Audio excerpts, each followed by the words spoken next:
What's up guys, Criselli here, back with another video. Here are a couple things that you don't really realize as a beginner photographer.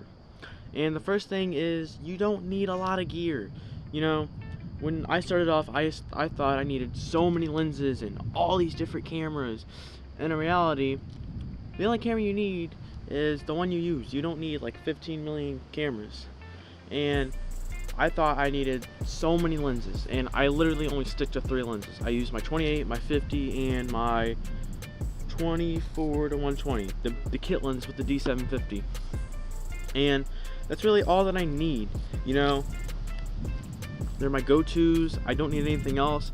These give me the look that I want them to. Sometimes I'll use different setups like this so I can actually use this camera. But yeah, you don't need that much gear. You ended up sticking to a couple things. The next thing is, you're not as good as you really think you are. You know, when I started off, I thought I was like the best photographer. I would go out and shoot, and I'd get like maybe 2 pictures that were good to my standards at the time. And I look back on them and I'm like, I thought these were really cool, and it turns out they were not that good. They were not as good as I really thought they were. And so don't go off thinking you're the best photographer around. It takes time to be good. You have to like develop an eye and everything. And the third thing is, you have to look for good pictures. You can't just go out taking pictures thinking that, okay, you know, maybe a couple of them will turn out okay. Like, no, you gotta have an eye. You gotta look for a good picture, you know. When I take pictures now, I pose, I model, I do this, do that. I always move, always changing, seeing what looks good. And you get a lot more keepers that way. You know, of course, not every single picture I take is still good, but I get more keepers. My hit rate's a lot higher now that I look for things. I know what to look for, and you sort of have to develop this over time. Photography is actually a lot of hard work. You go through pictures, and you have to decide which picture you want to edit. You know, you could have 3 pictures that are really similar, but only one of those is really good.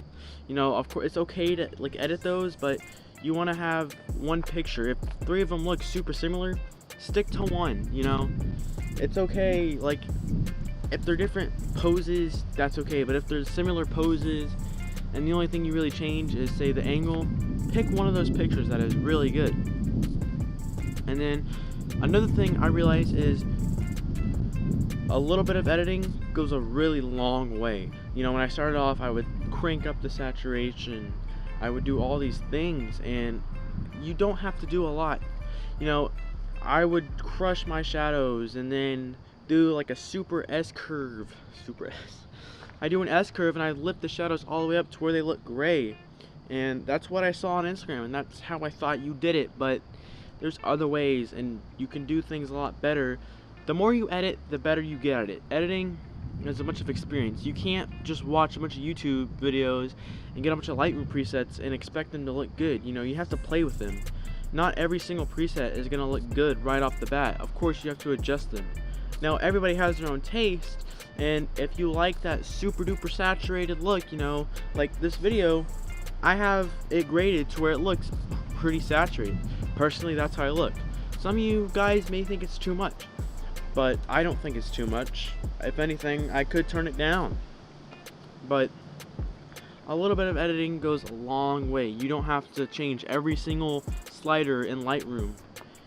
You don't have to do a lot. Once again, a little bit goes a long way. Last thing is, don't always shoot at the maximum aperture. Don't always shoot at 1.8. Don't always shoot at 2.8. Learn to stop down. Learn that when you stop down your lenses, your pictures might get a little bit sharper.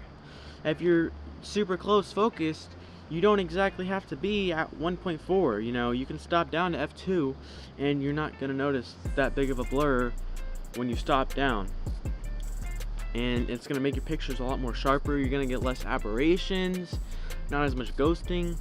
So yeah, my last tip is to learn to stop down your lens. Now, shooting videos, that's different. When you're shooting videos, you're not getting the max resolution, therefore stopping it down is not going to give you that much more sharpness. You're not going to get that much more sharpness. So in video, you don't really have to worry about stopping everything down a lot. But anyway guys, I'm Criselli. Thank you for watching. I have a couple videos that are going to be really good that I have planned out, so please stay tuned. Please subscribe. I'll see you guys in the next video. Peace.